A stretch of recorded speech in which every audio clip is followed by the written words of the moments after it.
नमस्कार दोस्तों, मैं विक्रांत चौधरी एसके बुक्स के यूट्यूब चैनल पर आप सभी का स्वागत करता हूं।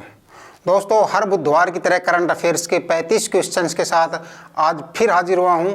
देखते हैं सारणी किस प्रकार से हैं वो करंट अफेयर्स के क्वेश्चन। पहले सारणी देखेंगे, उसके बाद फिर उनको अपन एक एक करके देखेंगे। खेल से दोस्तों 5 क्वेश्चन लिए हैं, प्रमुख व्यक्ति और नियुक्ति से भी 5 क्वेश्चन है, स्थान से 8 क्वेश्चन है, पुरस्कार से 1 क्वेश्चन है, पुस्तक से भी 1 है, रक्षा से 3 क्वेश्चन है, विज्ञान और प्रौद्योगिकी से 2 क्वेश्चन है, योजना से 1 क्वेश्चन है, दिवस से 1 है और विविध से कुल मिला के 8 क्वेश्चन है। टोटल कितने होते हैं? 35 क्वेश्चन होते हैं। शुरुआत करेंगे हम किसके साथ? खेल के साथ। पहला क्वेश्चन देखते हैं खेल का। हाल ही में प्रो कबड्डी लीग का 10वां संस्करण किस टीम ने जीता है? ऑप्शन है ए है पटना पायरेट्स, बी है जयपुर पिंक पैंथर्स, सी है पुनेरी पल्टन और डी है हरियाणा स्टीलर्स ने। तो अभी जो कबड्डी का 10वां संस्करण समाप्त हुआ है वो पुनेरी पल्टन ने जीता है। ठीक है, हरियाणा को हराया है, 3 पॉइंट के अंतर से हरियाणा को हराया है और पुनेरी पल्टन ने ये 10वां संस्करण अपने नाम कर लिया है। ठीक है, नेक्स्ट देखेंगे।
हाल ही में T20 अंतर्राष्ट्रीय क्रिकेट इतिहास में सबसे तेज शतक का रिकॉर्ड किस खिलाड़ी ने बनाया है? ऑप्शन है ए है कुशल मल्ला, बी है रोहित शर्मा, सी है जॉन निकोल लाफ्टी ईटन और डी है ग्लेन मैक्सवेल। T20 अंतर्राष्ट्रीय क्रिकेट में मतलब कि सबसे तेज शतक अभी हाल ही में बनाया है वो है जॉन निकोल लाफ्टी ईटन। ये नामीबिया के खिलाड़ी हैं जिन्होंने अभी नेपाल के खिलाफ 33 गेंदों में ये शतक बनाया है। ठीक है, 33 गेंदों में। इससे पहले 34 गेंदों में था वो कुशल मल्ला जो नेपाल के खिलाड़ी हैं, इन्होंने 34 गेंदों में बना रखा था और इनका रिकॉर्ड तोड़ा गया। अभी भी नामीबिया के खिलाड़ी हैं ये ईटन, इन्होंने इनका रिकॉर्ड तोड़ के कुशल मल्ला का और 33 गेंदों पर ये अंतर्राष्ट्रीय T20 में शतक बना करके अपना नाम दर्ज करवा लिया है रिकॉर्ड में। ठीक है, तो देख सकते हो आप। नेक्स्ट बढ़ेंगे। हाल ही में UEFA महिला नेशंस फुटबॉल लीग का खिताब किसने जीता है? ए है जर्मनी, बी है स्पेन, सी है फ्रांस और डी है पुर्तगाल। तो UEFA महिला नेशंस फुटबॉल लीग की बात की जाए तो अभी स्पेन ने जीता है। ठीक है, स्पेन ने किसको हराया है? फ्रांस को हराया है। दोस्तों, कुछ क्वेश्चंस के नीचे स्टैटिक जीके होती है, उनसे भी क्वेश्चन आ जाते हैं और कुछ के नीचे इन्हीं क्वेश्चंस के रिलेटेड उनका एक्सप्लेनेशन होता है, तो इनको भी आपको अच्छे से देखना है। पहला UEFA महिला नेशंस फुटबॉल लीग जो 23 से 28 फरवरी को हुआ था, इसमें संयुक्त रूप से फ्रांस, नीदरलैंड और स्पेन ने संयुक्त रूप से इस टूर्नामेंट को आयोजित किया था और स्पेन की जो महिला टीम है उसने फ्रांस को हरा करके पहली बार UEFA महिला नेशंस फुटबॉल लीग चैंपियनशिप का खिताब अपने नाम कर लिया है। ठीक है, ये स्पेन की टीम है, खुशी मना रही है, तो ध्यान रखना इसको। ठीक है, नेक्स्ट बढ़ते हैं। हाल ही में नई दिल्ली में आयोजित एशियन ट्रैक साइकिलिंग चैंपियनशिप 2024 में सर्वाधिक पदक किसने जीते हैं? अभी दिल्ली में आयोजित था एशियन ट्रैक साइकिलिंग चैंपियनशिप जिसमें पदकों की संख्या की बात की जाए तो ए है जापान, बी है भारत, सी है कोरिया और डी है मलेशिया। तो मलेशिया ने सर्वाधिक पदक जीते हैं। कितने जीते हैं? 37 पदक जीते हैं मलेशिया ने। मलेशियाई एशियाई ट्रैक साइकिलिंग चैंपियनशिप में 37 पदकों के साथ मलेशिया शीर्ष स्थान पर रहा था। भारत की बात की जाए तो भारत कुल 18 पदक जीते थे, जिसमें से 9 स्वर्ण पदक थे और 6 रजत पदक थे और 3 कांस्य पदक थे। तो भारत ने कुल मिला के 18 पदक जीते थे। तो टॉप पर मलेशिया रहा था जिसने 37 पदक जीते हैं। ठीक है, ये आप देख सकते हैं। आगे बढ़ते हैं। हाल ही में संपन्न हुए खेलो इंडिया यूनिवर्सिटी गेम्स में सर्वाधिक पदक किसने जीते हैं?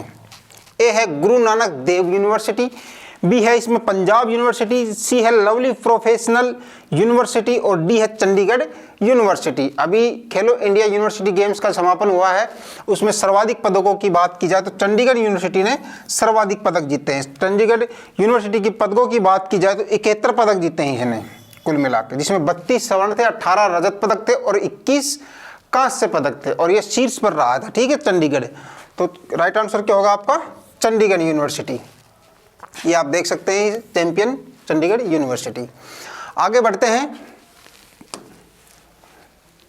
प्रमुख व्यक्ति और नियुक्ति के साथ। हाल ही में ब्रिटेन में किंग चार्ल्स तृतीय से नाइटहुड उपाधि हासिल करने वाले पहले भारतीय कौन है? ऑप्शन है मुकेश अंबानी, बी है इसमें शिव नाडर, सी है सुनील भारती मित्तल और डी है आनंद महिंद्रा। तो ब्रिटेन के किंग चार्ल्स तृतीय की बात की जाए, उनसे नाइटहुड उपाधि किसने प्राप्त की है? सुनील भारती, और ये पहले भारतीय बन गए हैं। ठीक है, भारतीय एंटरप्राइजेज के संस्थापक हैं और अध्यक्ष जी हैं सुनील भारती मित्तल। जो ब्रिटेन के चार्ल्स तृतीय हैं उनके द्वारा नाइटहुड उपाधि है, उसका नाम है knight commander of the most excellent order of the British empire, K BE बोलते हैं शॉर्ट में इसको, प्राप्त करने वाले पहले भारतीय नागरिक बन गए हैं। तो कौन बने हैं? सुनील भारती मित्तल जी। स्क्रीनशॉट ले सकते हैं आप इसकी।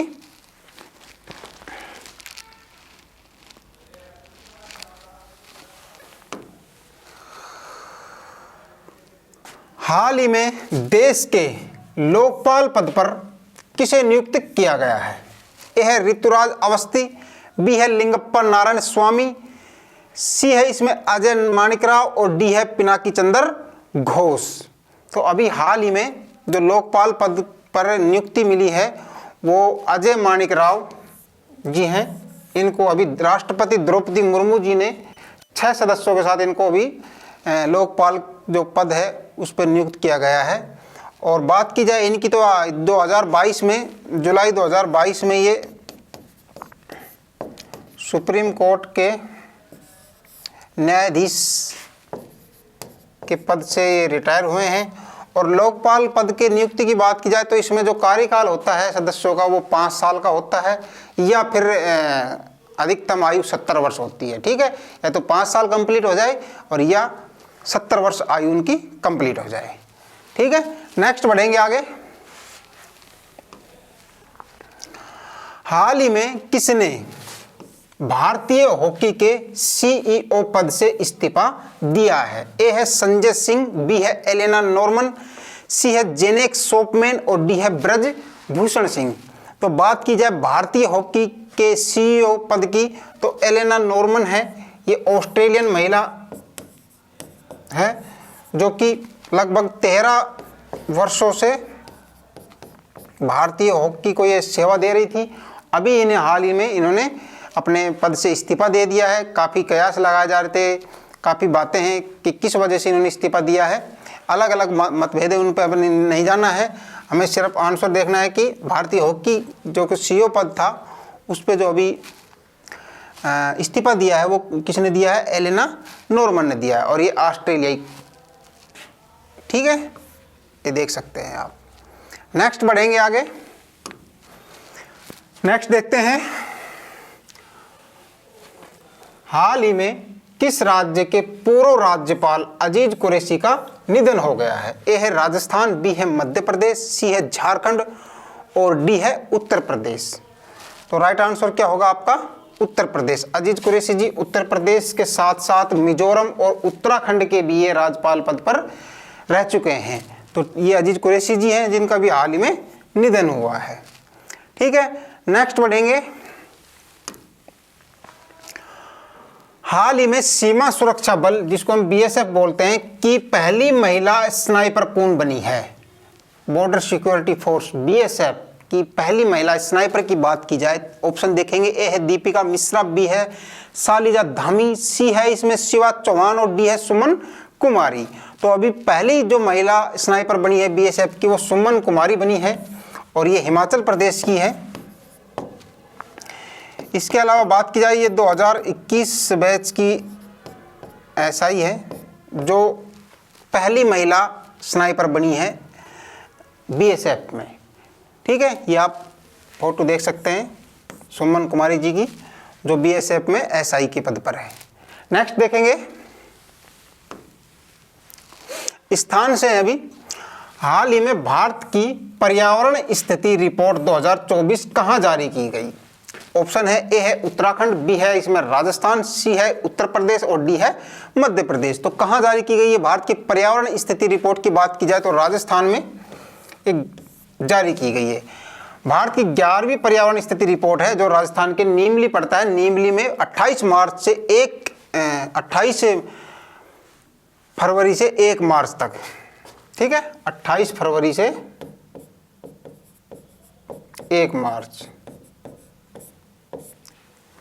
मार्च तक अनिल अग्रवाल पर्यावरण प्रशिक्षण संस्थान में ये शुरू की गई है। ठीक है, ये आप देख सकते हैं अनिल अग्रवाल पर्यावरण स्थिति की बात की जाए तो अनिल अग्रवाल प्रशिक्षण संस्थान है, वहाँ पर 28 फरवरी से 1 मार्च 2024 तक ये जारी की गई है। ठीक है, नेक्स्ट देखेंगे। हाल ही में ऑक्सफोर्ड पुरातत्वविदों द्वारा खोजी गई हड़प्पा युग की किलेबंद बस्ती मोरोधारो कहाँ स्थित है? ए है गुजरात, बी है राजस्थान, सी है हरियाणा और डी है महाराष्ट्र। तो कहाँ है मोरोधारो की बात की जाए तो ये गुजरात में। ऑक्सफोर्ड स्कूल ऑफ आर्कियोलॉजी के पुरातत्वविदों जिसमें अजय यादव जी और डेमियन रॉबिन्सन थे, उनकी एक टीम ने गुजरात के धोलावीरा के पास लोद्रानी नामक स्थान पर हड़प्पा स्थल की खुदाई की थी। तो वहाँ पर इनको ये कुछ चीज़ें मिली है। ठीक है, और मोरोधारा की बात की जाए तो ये जो धोलावीरा थी उससे ये मिलती जुलती है, धोलावीरा जो थी उससे ये मिलती जुलती है। ठीक है, तो अभी ये क्वेश्चन इंपॉर्टेंट हो सकता है मोरोधारो का, तो इसको आप ध्यान रखना है, नेक्स्ट एग्जाम में आपको क्वेश्चन देखने को मिलेगा। नेक्स्ट देखेंगे, हाल ही में किस राज्य में स्थित कुलशेखरपट्टनम में इसरो के दूसरे स्पेस पोर्ट की आधारशिला रखी गई है?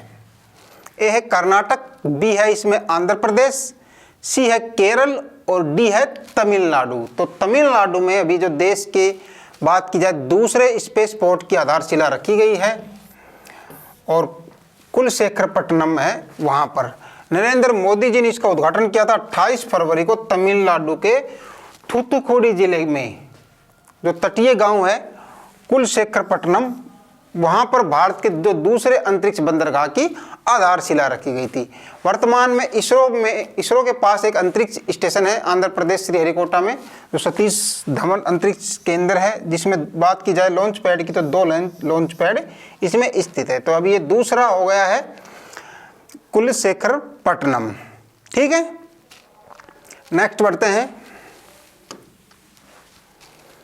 हाल ही में देश का पहला सेमीकंडक्टर फैब किस राज्य में स्थापित किया जाएगा? ए है गुजरात, बी है इसमें हरियाणा, सी है राजस्थान और डी है तमिलनाडु।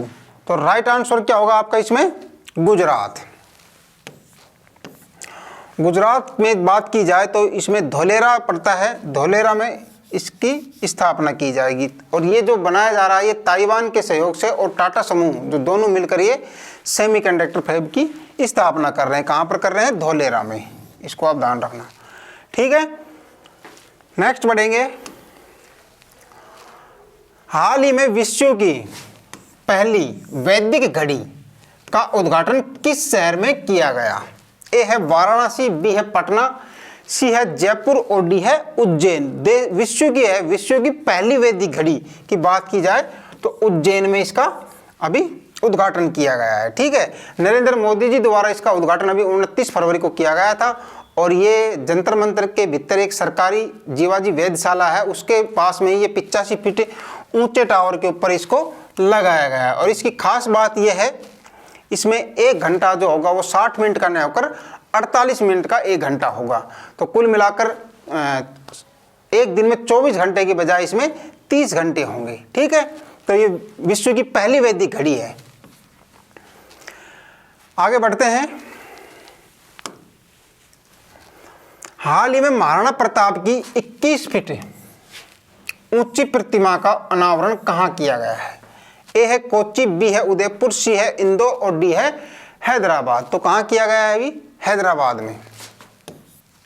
महाराणा प्रताप राजस्थान से थे, बहुत अच्छे शक्तिशाली योद्धा थे, जिनकी अभी मूर्ति का अनावरण हैदराबाद में किया गया है, 21 फीट ऊंची मूर्ति का। ठीक है, नेक्स्ट बढ़ेंगे।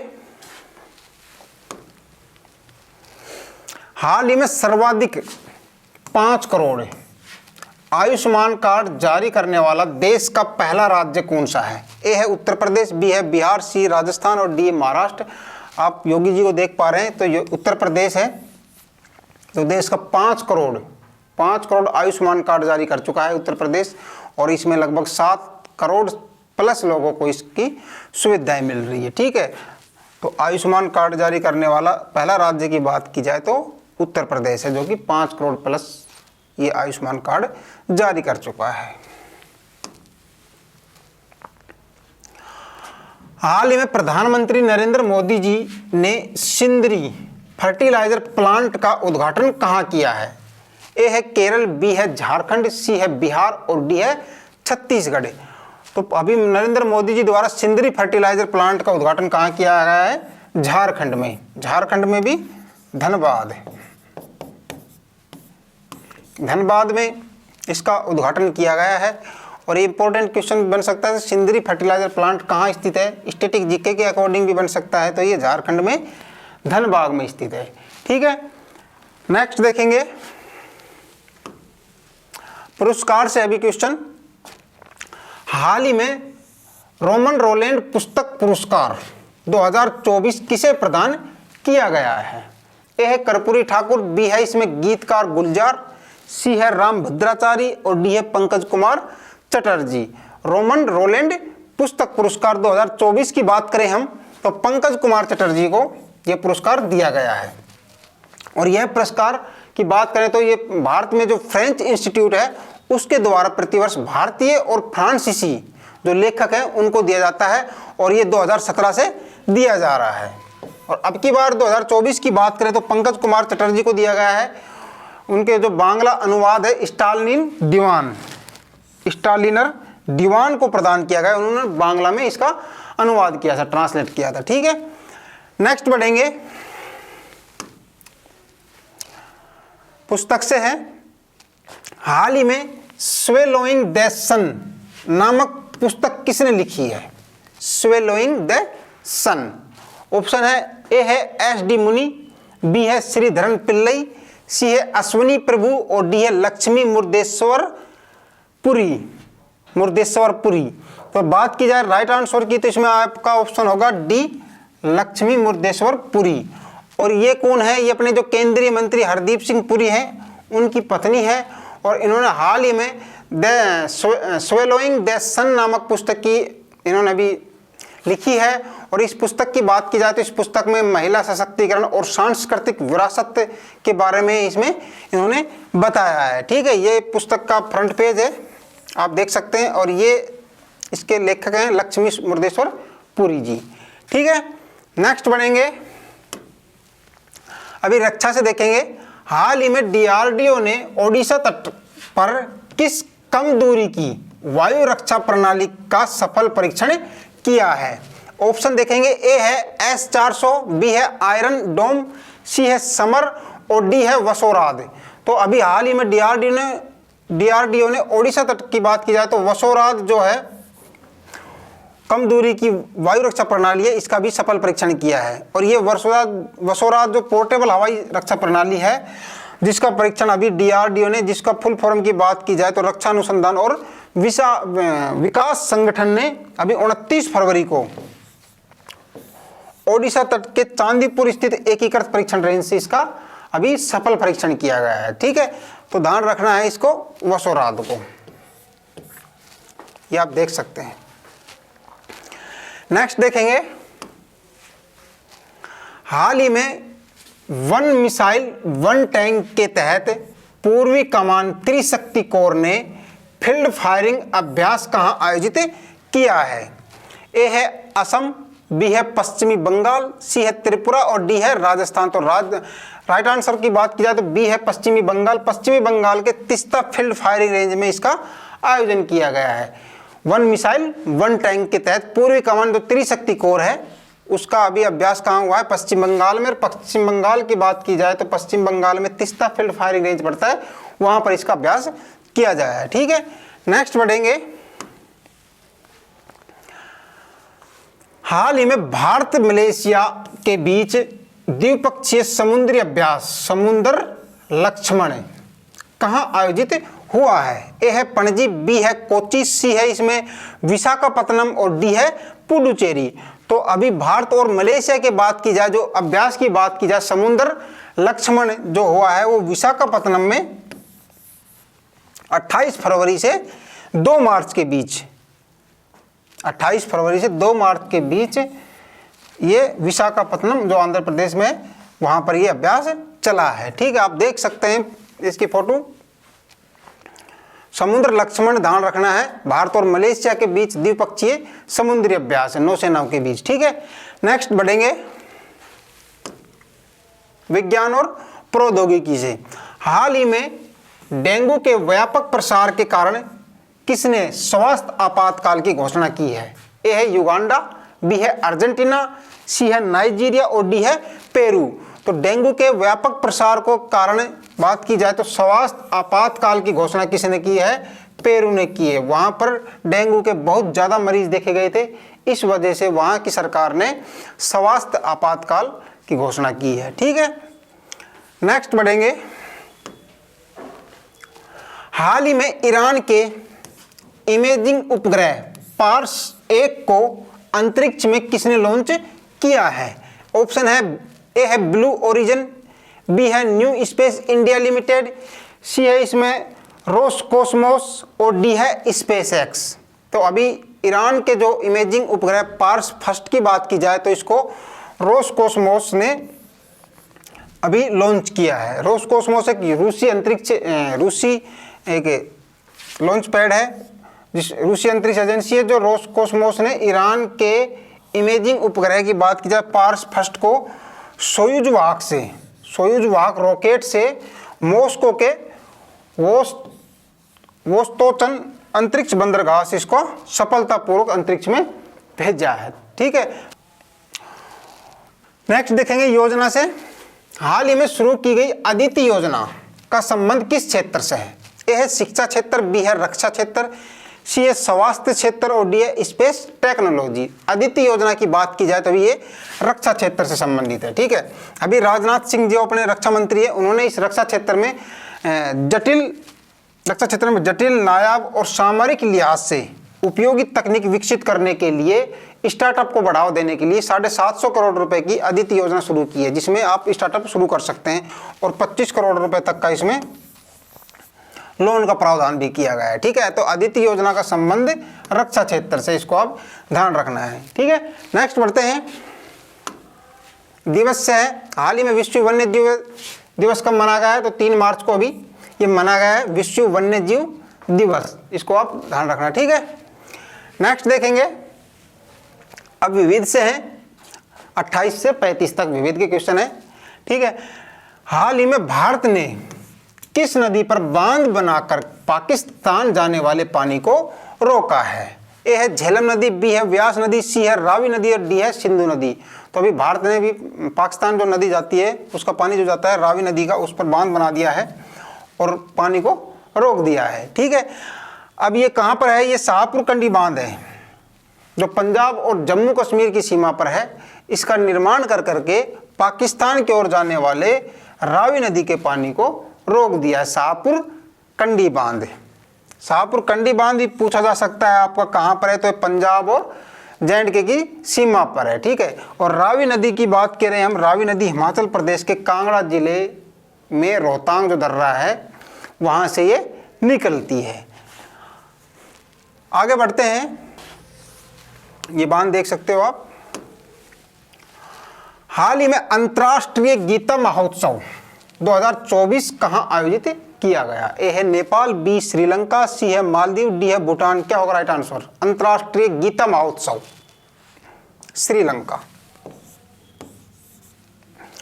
अंतर्राष्ट्रीय गीता महोत्सव का आयोजन 1 से 3 मार्च श्रीलंका के कोलंबो के नेल्लम पोकुना थिएटर परिसर में आयोजित किया गया था। ठीक है, नेल्लम पोकुना 1 से 3 मार्च श्रीलंका के कोलंबो में पड़ता है।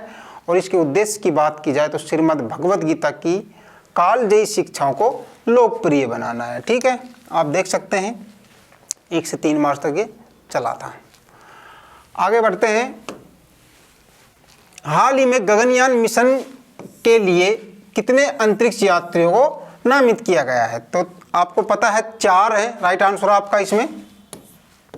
4 जो कौन कौन है मुख्य रूप से? उन चारों के नाम की बात किया तो कैप्टन प्रशांत बालकृष्णन नायर है, ग्रुप कैप्टन अजीत कृष्णन है, और ग्रुप कैप्टन अंगद प्रताप जी है, और विंग कमांडर शुभांशु शुक्ला है। और प्रधानमंत्री जी ने इनको अभी एस्ट्रोनॉट विंग भी इनको दिया है। ठीक है, ये चारों हैं, देख सकते हैं आप। आगे बढ़ते हैं, हाल ही में चाप चारकूट नृत्य त्योहार कहाँ किया गया है? अभी ये चाप चारकूट नृत्य का आयोजन किया गया है त्योहार का। वो ए है मिजोरम, बी है त्रिपुरा, सी है असम और डी है मेघालय। तो कहाँ किया गया है? मिजोरम में। मिजोरम की जो राजधानी कैपिटल है आइजोल, वहाँ पर असम राइफल्स का ग्राउंड है, वहाँ पर इसका आयोजन किया गया था। और ये कब किया जाता है? ये मार्च महीने में जो पहला शुक्रवार आता है, हर साल किया जाता है। मार्च महीने में जो पहला शुक्रवार आता है उस दिन इसको मनाया जाता है। ये आप देख सकते हैं मिजोरम की महिलाएं जो नृत्य कर रही है। ठीक है, नेक्स्ट बढ़ेंगे आगे। हाल ही में किस राज्य की चांदी तारकसी को जीआई टैग मिला है? ए है गुजरात, बी है त्रिपुरा, सी है ओडिशा, डी है महाराष्ट्र। तो ओडिशा राज्य की जो चांदी की तारकसी है, तो आप देख सकते हो चांदी की बारीक जो मीनाकारी होती है, बनाई जाती है बारीक तरीके से, कोई आभूषण बनाया जाता है, उसको अभी जो जीआई टैग दिया गया है वो ओडिशा राज्य की है, उसको भी जीआई टैग मिला। चांदी तारकसी के बारीक चांदी के तारों से बनाई गई कोई भी चीज़, उसके लिए ये फेमस है। ठीक है, आगे बढ़ते हैं। हाल ही में भारत की जन औषधि पहल में शामिल होने वाला पहला देश कौन सा है? ए है श्रीलंका, बी भूटान, सी मॉरिशस और डी नेपाल। तो भारत की जन औषधि पहल में शामिल होने वाला पहला देश की बात की जाए तो मॉरिशस है। आप वर्बली तरीके से इसको याद रख सकते हैं। नेक्स्ट देखेंगे,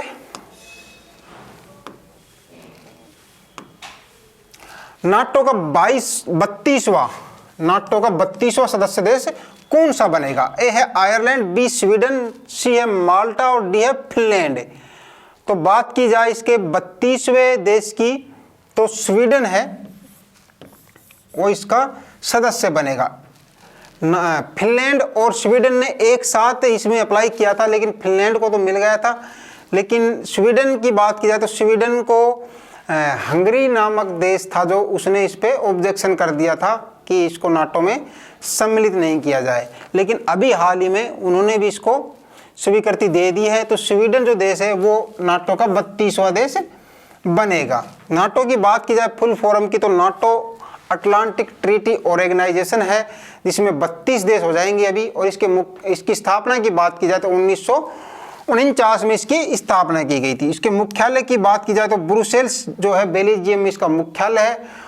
और इसके वर्तमान अध्यक्ष की बात की जाए तो जेंस स्टोल्टेनबर्ग इसका अध्यक्ष है। ठीक है, स्क्रीनशॉट ले लीजिए। अंतिम सवाल देखते हैं दोस्तों आज का। हाल ही में चर्चा में रहा मेलानोक्लेमिस द्रौपदी निम्नलिखित में से किससे संबंधित है? ए है कैंसर रोधी दवा, बी है एक्सोप्लेनेंट, सी है एक समुद्री प्रजाति और डी है मलेरिया रोधी दवा। मेलानोक्लेमिस की द्रौपदी की बात की जाए तो ये एक समुद्री प्रजाति है जो हमारे राष्ट्रपति जी हैं द्रौपदी मुर्मू जी, उनके नाम पर इसका नामांकन किया गया है। जूलॉजिकल सर्वे ऑफ इंडिया ने मेलानोक्लेमिस जीन्स को पश्चिमी बंगाल के तट के दीघा में और ओडिशा के तट की बात की जाए तो ओडिशा के उदयपुर में इसका खोजा गया। पश्चिम बंगाल में तट की बात की जाए तो दीघा में और ओडिशा तट की बात की जाए तो उदयपुर में इसको खोजा गया है। ठीक है, ये देख सकते हैं आप। धन्यवाद दोस्तों। कैसी लगी आपको आज की क्लास कमेंट करके बताएं, वीडियो को लाइक करें, चैनल को सब्सक्राइब करें। मिलेंगे अगले बुधवार को फिर से 35 करंट अफेयर्स के क्वेश्चंस के साथ। जय हिंद।